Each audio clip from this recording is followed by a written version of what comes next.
So I figured I'd try and make a different kind of video today because I like Magic the Gathering as well, and they just released a new set, so I figured I'd comment on it a little bit. And holy crap, there is just the price on this thing is just unbelievable.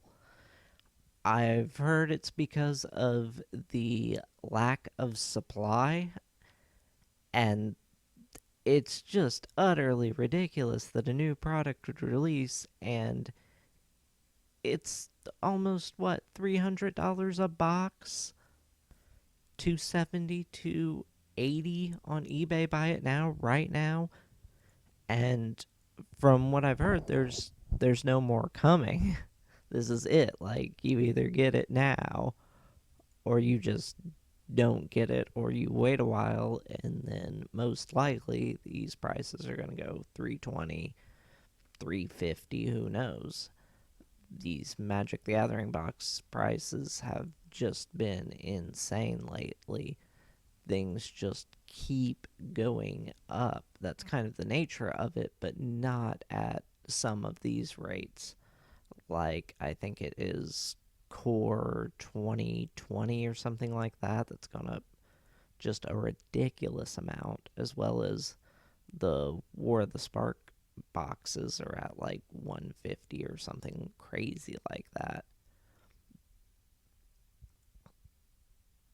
I also find it really interesting that the collector's boxes and stuff like that did not really dampen the unexpected growth of these sealed products. I just figured that, I don't know, having different tiers, that then the money would just kind of flow to the higher priced items, and like the collector boxes or the set boxes, and kind of leave the normal standard booster draft boxes alone.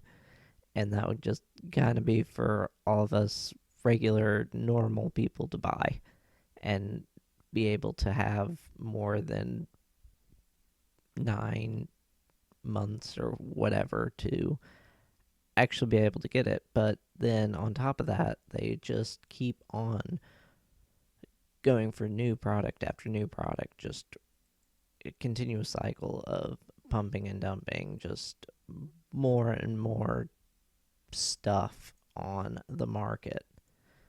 And I don't think people can really take it, but I guess they can.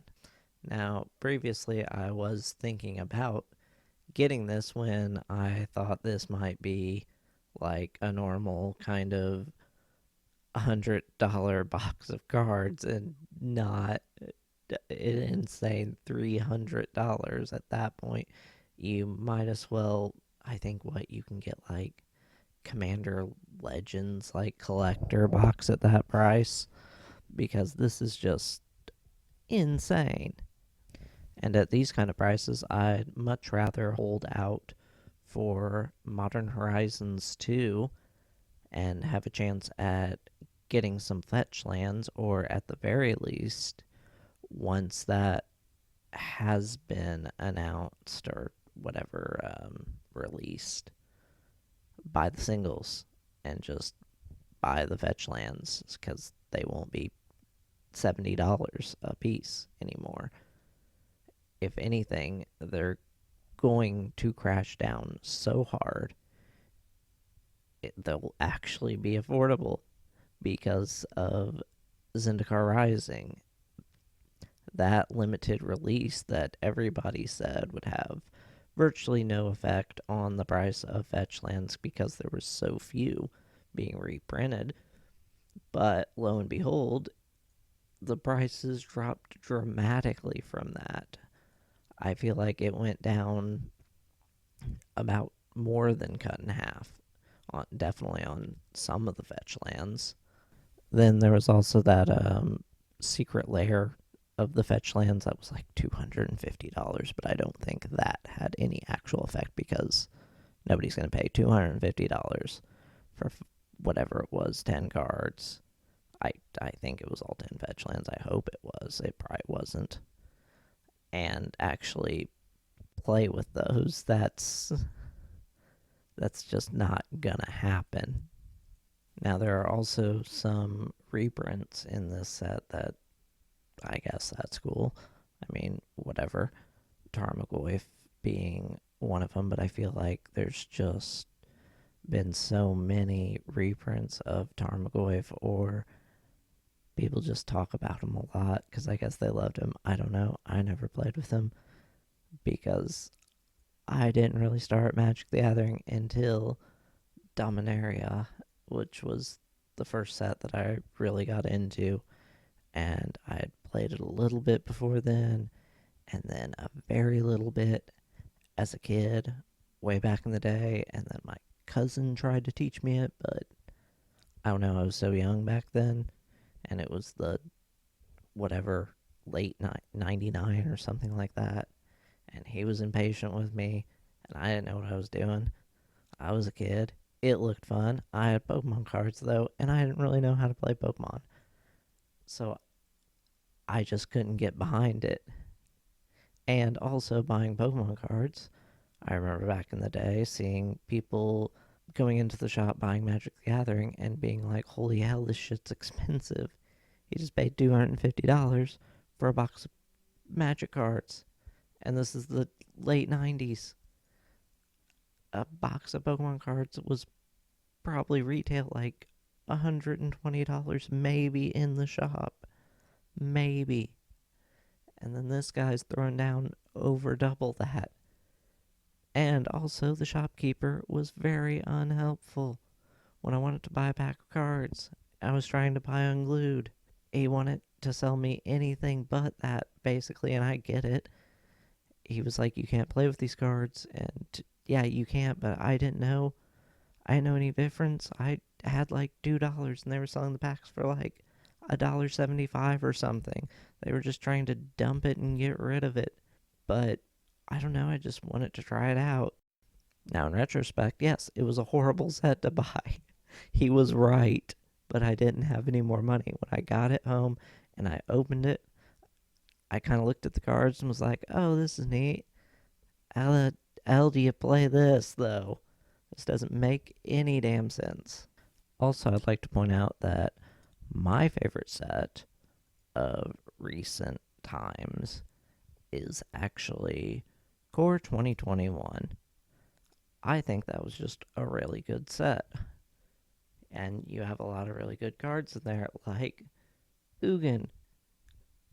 I'm sure it's terrible to play against, and he didn't even make that much of a dent on Arena in Standard, it seemed, because Standard was just so overpowered and still is. But you also had Terror of the Peaks, another one that's ridiculously pushing the power level of Standard. Then there was also Grim Tutor.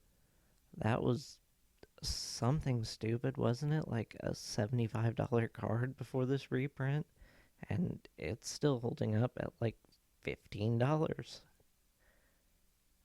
As well as, what is Ugin? Ugin's like $25? Are you kidding me? Terror of the Peaks is 21. If you want the full art, it's 50 for some reason. And Ugin's three different versions. They're $37 in this pack. And then you've got some other stuff that's up there. There's another 4 or 5 cards, maybe even 6 in the $10 range or more. And you've got Fabled Passage in there, which that extended art's 13, and the normal card's still holding at $9.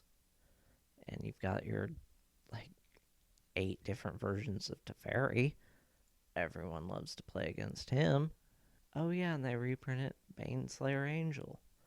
That was another good one that needed a reprint. And the land cycle from here is the Scrylands, which, okay, maybe nobody is that pumped up about Scrylands. I'm sure in modern there's no point in scrying because you're just gonna die on turn 4. We'll say, I'll be nice and say maybe there'll be a 4th or a 5th turn in Modern, but in most games, it's probably going to end on turn 3. If you're lucky, you might make it to a turn 4 or a turn 5 where you can scry and get that one last combo piece that you needed to end the game.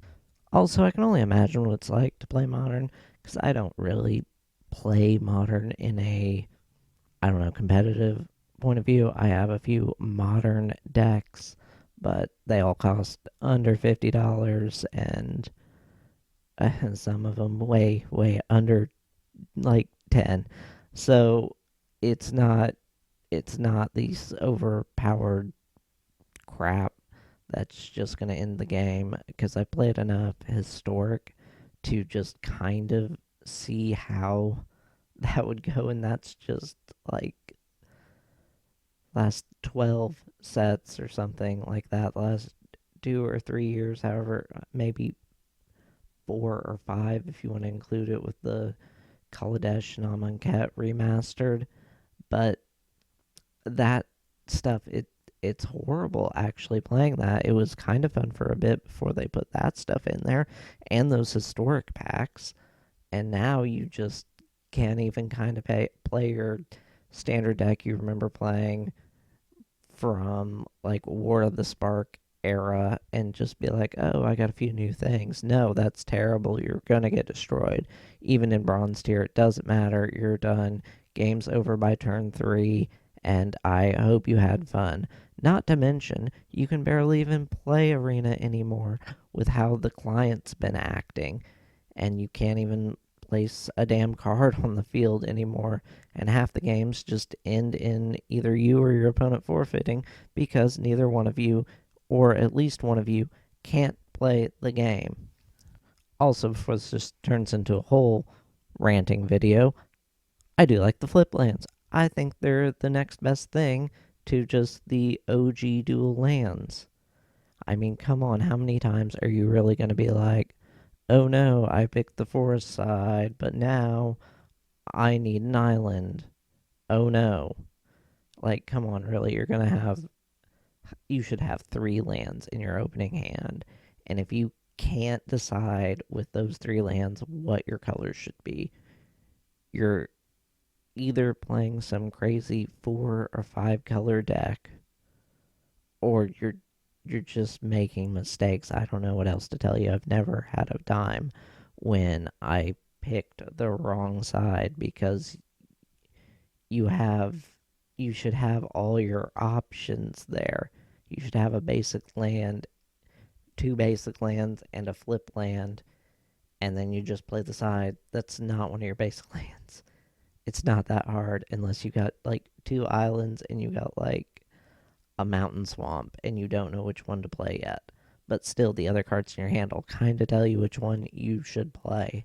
And if you have any doubt, just play your basic lands until you can figure it out.